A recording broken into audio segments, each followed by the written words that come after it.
Gracias, señor presidente. Yo voy a comenzar mi intervención haciendo algo que otros compañeros y otras compañeras hicieron antes, también legisladores de otros partidos políticos, que es reconocer el enorme trabajo que durante estas semanas de discusión en la Comisión Integrada de Presupuesto con Hacienda realizaron muchas personas, entre ellos obviamente los funcionarios del Poder Legislativo que asistieron en todo momento el trabajo de la comisión, y en particular quiero reconocer muy especialmente también, como han hecho varios, el trabajo de quien fue la presidenta de la Comisión de Presupuesto Integrada con Hacienda, la compañera Lilian Galán. Lilian hizo una gran tarea, realmente llevó el trabajo de la comisión con un orden y con un método que facilitó mucho el trámite de este proceso, y además nos representó muy bien en el informe en mayoría que realizó al comenzar esta sesión. Y quiero detenerme por un minuto en algunas cosas que Lilian planteaba en el informe y que quiero retomar, y que tienen que ver con algo que también mencionaba recién la compañera Betiana Díaz, que es el hecho de que por primera vez en esta Cámara la Comisión de Presupuesto Integrada con Hacienda sea presidida por una mujer. Realmente este no es un hecho casual y tampoco es un hecho que deba pasar desapercibido. Por eso me parece importante que lo destaquemos, y que lo destaquemos mujeres y varones, porque en estas cosas se nos va la vida a todos. Necesitamos que el 50% de la población, más del 50% de la población de este país, que ha estado históricamente subrepresentada en los ámbitos de dirección, de conducción política y en muchos otros ámbitos sociales, sea efectivamente reconocida en su real capacidad y militancia, porque lo que sucede es que muchas mujeres, muchísimas mujeres, militan todos los días en organizaciones sociales y políticas, y pocas son las que acceden a lugares de representación, de dirección, de conducción. Por efecto de la lucha social, esto ha venido cambiando y va a seguir cambiando. Y cuando exista una efectiva igualdad de posibilidades, probablemente muchas de las cosas que hoy nosotros discutimos sobre este tema hayan pasado de moda, no sean necesarias, no haya que decirlas.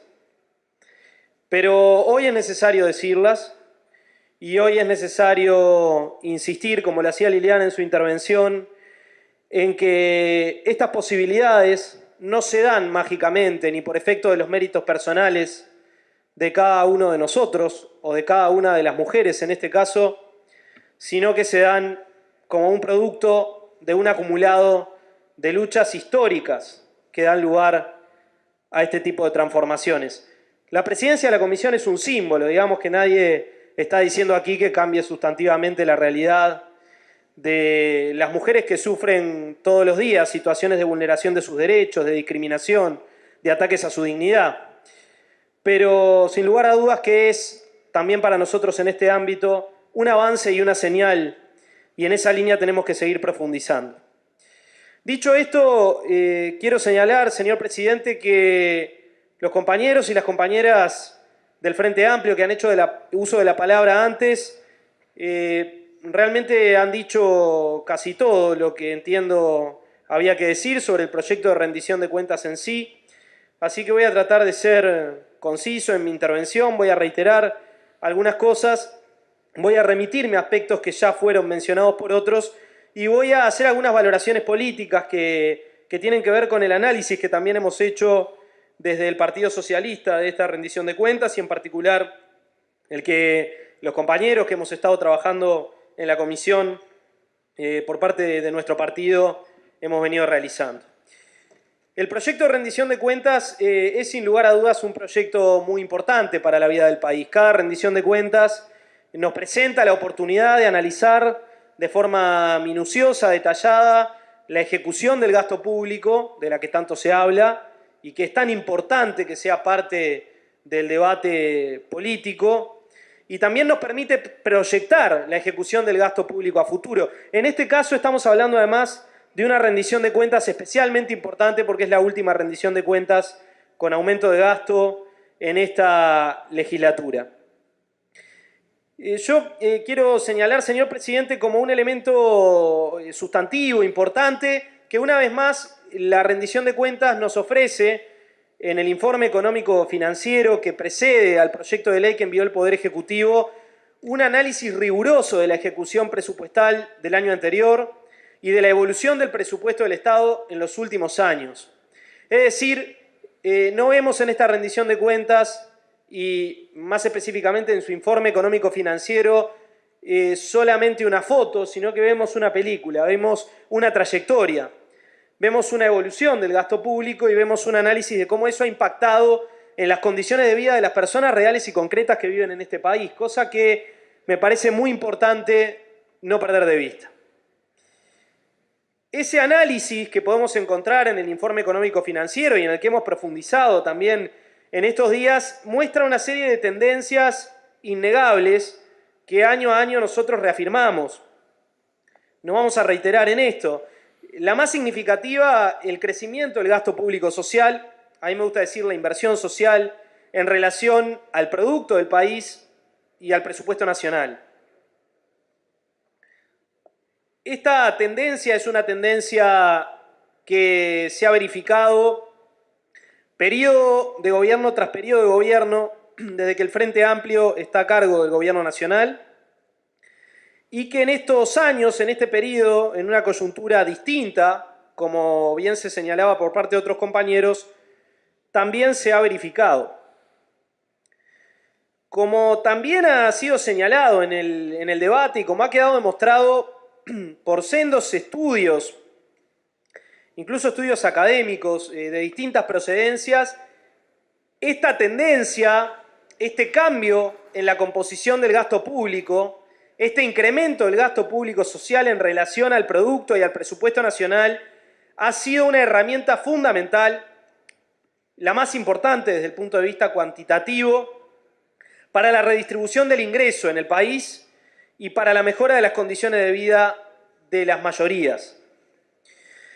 Y esto es algo que tampoco podemos dejar pasar, que tampoco podemos dejar de decir por más de que sea reiterado. Básicamente, porque una y otra vez cuando se discute el presupuesto, vuelven los planteos sobre una suerte de hipertrofia del gasto público, ¿no? Decir, bueno, gastamos demasiado, el gasto público es demasiado elevado, no se sabe muy bien a qué componente del gasto público se refieren algunos señores legisladores, algunas señoras legisladoras, pero insisten con esto, ¿no?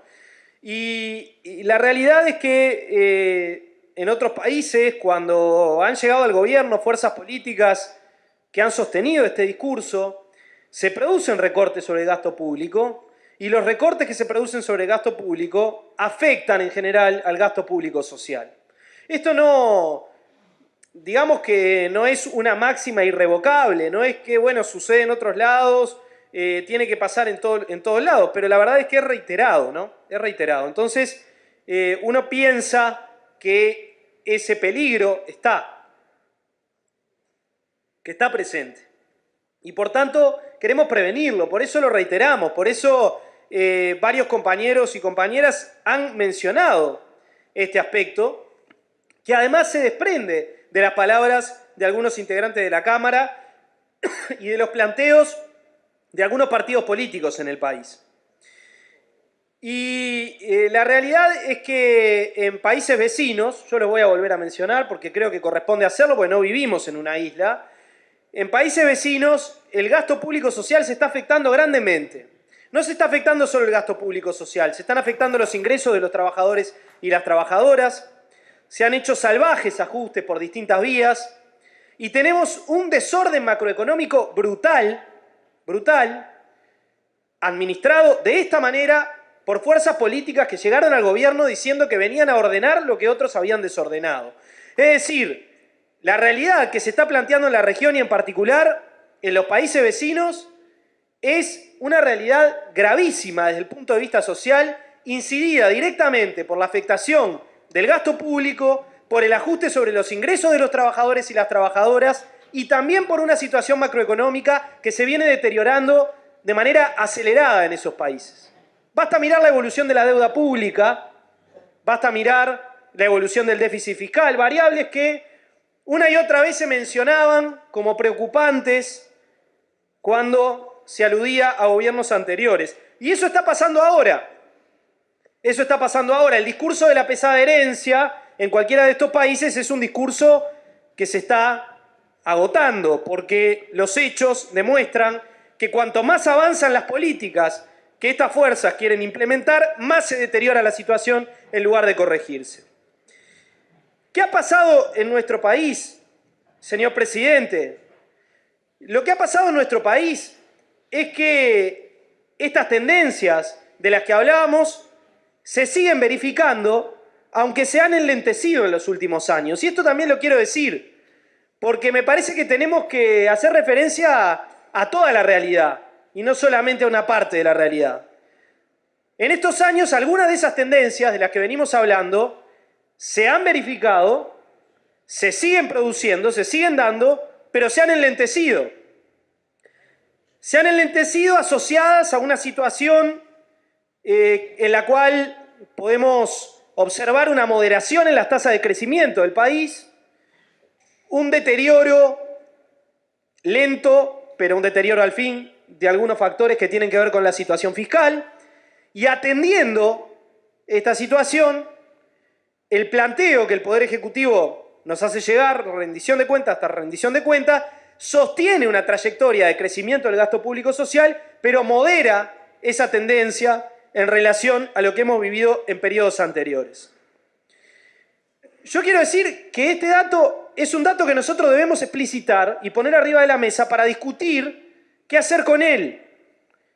Claramente, esta situación no se corrige con un discurso o con un planteo maximalista que pide atender todas las demandas y a la vez pide disminuir el gasto público. O sea, ese discurso es un discurso autocontradictorio, es un discurso que no puede sostenerse, es un discurso falaz. El que lo sostiene o no sabe o miente, pero no se pueden atender todas las demandas y a la vez mejorar la situación fiscal y a la vez mejorar los indicadores macroeconómicos que tienen que ver con la relación entre ingresos y gastos. Salvo que haya una modificación sustantiva de los ingresos del país, por efecto de modificaciones que políticamente se pueden llevar adelante, pero que sistemáticamente han contado con la oposición virulenta de algunos sectores que luego hablan de la necesidad de atender todas las demandas y a su vez mejorar la ecuación fiscal. Realmente hay ahí un problema. Entonces yo digo, tenemos que salir de esa contradicción, tenemos que salir de esa encrucijada. Entonces necesitamos pensar, y ojalá todos estuviéramos de acuerdo en esto, yo creo que no estamos todos de acuerdo en esto, pero necesitamos pensar cómo hacer para que el país siga incrementando su gasto público social, mejorando la eficiencia de ese gasto público social, claro está, transformando las condiciones de vida de las mayorías, mejorando sobre todo la situación de los que están peor, y a su vez pueda sostener ese incremento con una ecuación fiscal razonable. ¿Cómo lo podemos hacer? Bueno, ese es un debate que tenemos que dar. Yo creo que ese debate implica discutir la política de ingresos, como hemos planteado año a año, implica discutir la calidad del crecimiento del país, es decir, no solamente cuánto crece el país, sino cómo crece el país, en qué sectores crece el país, qué empleo genera ese crecimiento, qué calidad tiene ese empleo, cómo distribuye ese empleo. E implica discutir la base productiva, la base material. Implica discutir cómo se organiza la producción en el Uruguay. Esa discusión es una discusión muy de fondo. Esa discusión requiere de mucho coraje, requiere de mucha valentía, requiere también enfrentar intereses poderosos. Y ojalá podamos reunir en el futuro un amplio arco de voluntades que estén dispuestas a sostener este debate político y a sostener también la confrontación que haya que sostener para poder resolver esa contradicción. Yo soy de los que cree que si nosotros no discutimos la calidad del crecimiento del Uruguay, que si no transformamos la base productiva del Uruguay, en un mundo dificilísimo, donde hacer esto es muy fácil proclamarlo y es muy difícil llevarlo a cabo, va a ser muy difícil sostener esa trayectoria. Ahora, también soy de los que cree que solamente de la mano de una fuerza política con vocación de transformación social y con identidad con los intereses de las grandes mayorías nacionales, ese cambio se va a poder seguir llevando adelante. No soy de los que piensa, porque sería muy iluso, alguien hablaba de Alicia en el País de las Maravillas, eso sería de Alicia en el País de las Maravillas, pensar que las fuerzas políticas que representan a los sectores que sistemáticamente han defendido una forma de organizar la base productiva del Uruguay que ha generado desigualdad y que ha regado de pobreza al país, son las fuerzas políticas que van a llevar adelante ese cambio o que van a sostener y profundizar estas trayectorias que para nosotros son tan importantes. Así que creo que tenemos que dar ese debate. Alguien hablaba acá del debate en el seno de la Comisión Programática del Frente Amplio. Es esta discusión, señor presidente. Estamos discutiendo esto. E invitamos a todos y todas los que quieran discutir esto a discutirlo abiertamente, sin miedo, sin temor, diciendo dónde está parado cada uno. Y sabemos que hay señores legisladores que integran bancadas de la oposición que por ahí coinciden con algunos de estos puntos de vista. Bueno, discutámoslo, pero no nos hagamos trampas al solitario con discursos que se caen solos porque no son consistentes. Porque critican por una cosa y critican por la contraria. Entonces, claramente, esa contradicción la tenemos que resolver, yo creo que con profundización de lo que hemos logrado hasta ahora.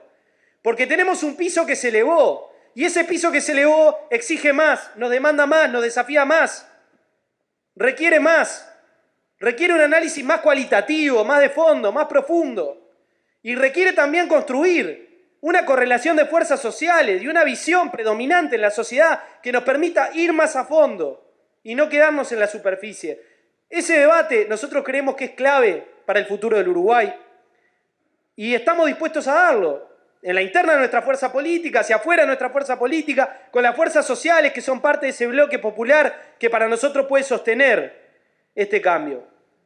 Y creemos que ese cambio no es solamente distributivo, sino que es un cambio sustancialmente de relaciones de poder en el país. Las relaciones de poder en este país han cambiado a favor de las mayorías, tienen que cambiar más a favor de las mayorías, tienen que democratizarse más, tienen que socializarse más. Y cuando se dice esto, algunos miran como diciendo, ay, ese es un discurso viejo, porque ahora del poder no se puede hablar, porque si hablamos del poder parece que estamos hablando, no sé de qué, del estatismo, o del muro, o de no sé qué historia. No, hablar del poder es hablar de la política, en serio. No solamente de la política electoral, no de marketing electoral, no de ver quién es la mejor cara, el mejor candidato, la mejor candidata, o cómo competimos en una especie de feria de vanidades a ver quién es más lindo y quién califica mejor para estar en un lugar determinado. Es discutir las relaciones de poder que se dan en la base misma de la sociedad. Es discutir cómo organizamos las relaciones sociales. Es discutir también las cuestiones de género que están presentes en estos debates. Eso es discutir las relaciones de poder en profundidad y a esa discusión nosotros no le rehuimos, queremos darla. Y tiene que ver también con la rendición de cuentas. No es que estamos hablando de cualquier cosa, señor presidente. Cualquier debate que demos sobre el presupuesto del Estado, sobre los programas que lleva adelante el Estado, tiene que ver en última instancia con esta discusión y con la vocación que cada una de las fuerzas políticas y sociales tiene en relación a estos debates. Yo quiero decir que nosotros votamos esta rendición de cuentas, hoy la vamos a votar en general, después vamos a pasar esa votación en particular y también vamos a acompañar lo que hemos acompañado en comisión, con convicción, pero sin triunfalismo. Nosotros no venimos a votar esta rendición de cuentas diciendo que es una maravilla, que es una de las 7 maravillas y que resulta que nada mejor que esto se puede hacer. No venimos a decir eso. Decimos lo que pensamos. Lo que pensamos es que es una buena rendición de cuentas para la situación que atraviesa el país y para la situación política y social que tenemos planteada en el marco de la cual discutimos, pero que es una rendición de cuentas moderada en el incremento de gasto público y por tanto es una rendición de cuentas que abre una brecha con algunas necesidades, demandas y también compromisos que nosotros nos habíamos planteado. Lo quiero decir porque a mí me parece que lo primero que hay que hacer es reconocer esa situación Es decir, hay cosas que nosotros planteamos, hay cosas que realmente creemos, de las que estamos convencidos, a las que queremos tender, que queremos realizar y que no están previstas en esta rendición de cuentas. No hemos podido con todo eso. Hay que decirlo. También hay que decir que esta rendición de cuentas ratifica las prioridades del programa de gobierno del Frente Amplio, que una vez más asigna los recursos incrementales que se dan a la educación, al Sistema Nacional Integrado de Cuidados, a la salud, a la vivienda, a áreas programáticas que para nosotros son fundamentales y que no fueron priorizadas en otros periodos de gobierno, incluso con escenarios de crecimiento similares a los que tiene el Uruguay hoy o mejores a los que tiene el Uruguay hoy. Hoy se priorizan, hoy están ahí. Y varios compañeros señalaban los montos, los porcentajes, las asignaciones que están previstas allí. ¿Que está por debajo de lo que quisiéramos? Sí, está por debajo de lo que quisiéramos. Y por eso también trabajamos durante este periodo en el debate parlamentario para mejorar la rendición de cuentas.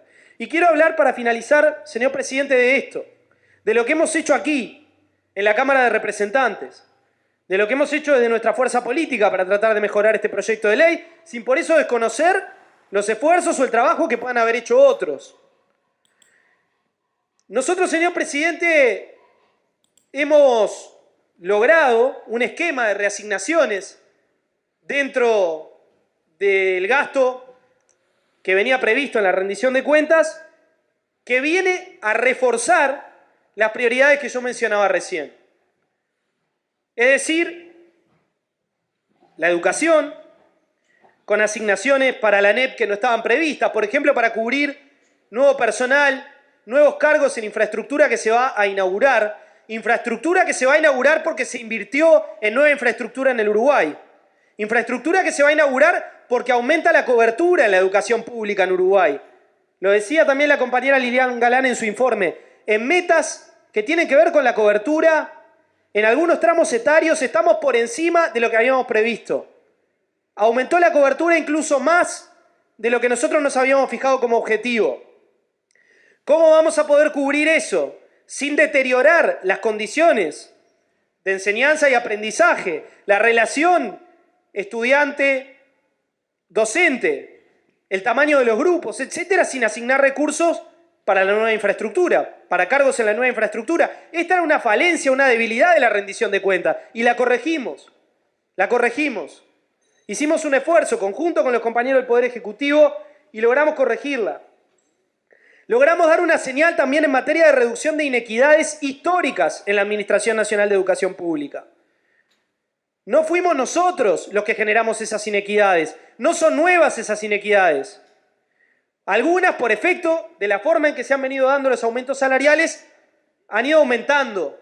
Y nosotros damos una señal, decimos que el 3,5 también se dé sobre la unidad compensada para los maestros de tiempo completo, para los cargos básicos en escuelas agrarias de UTU. Decimos, empecemos a resolver el problema de la inequidad que se presenta con los adscritos, con los ayudantes preparadores, con los profesores orientadores pedagógicos. Demandas históricas. Nosotros avanzamos en esa dirección. No todo lo que hubiéramos querido, pero avanzamos en esa dirección. Nosotros, señor presidente, discutimos fuertemente una serie de artículos que enviaban unos programas de presidencia de la República a la ANEP, programas que tenían que ver con la salud escolar. Independientemente de la evaluación que se pueda tener de estos programas, dijimos, no queremos que la ANEP, una vez más, como en otras épocas, cosa que fuertemente criticamos, se llene de programas que no tienen que ver con contenidos educativos ni con los fines que tiene la ANEP. Discutimos esto y logramos que esto se modificara y hoy estos programas van a ir a la Administración de Servicios de Salud del Estado, donde tienen que estar, porque el Estado tiene organismos especializados para hacer las tareas que tienen que ver con la salud y porque corresponde que la salud de los uruguayos, no importa si son pobres o no son pobres, la atiendan los organismos que se tienen que ocupar de la salud, que por tanto están especializados para eso, tienen el equipamiento para eso, tienen el personal para eso. Entonces estos programas van a ir a ACE, no van a ir a otro lugar.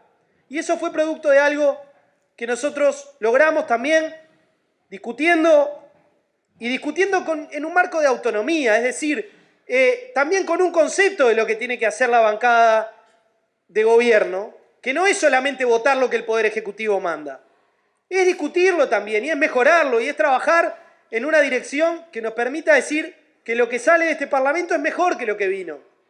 Es mejor que lo que vino. Nosotros creemos en ese rol. Hemos reivindicado ese rol año a año en la discusión de la rendición de cuentas. Y una vez más creemos que ese rol ha dado sus frutos en algunas discusiones que como bancada hemos asumido, hemos dado y que nos parece que mejoran la rendición de cuentas.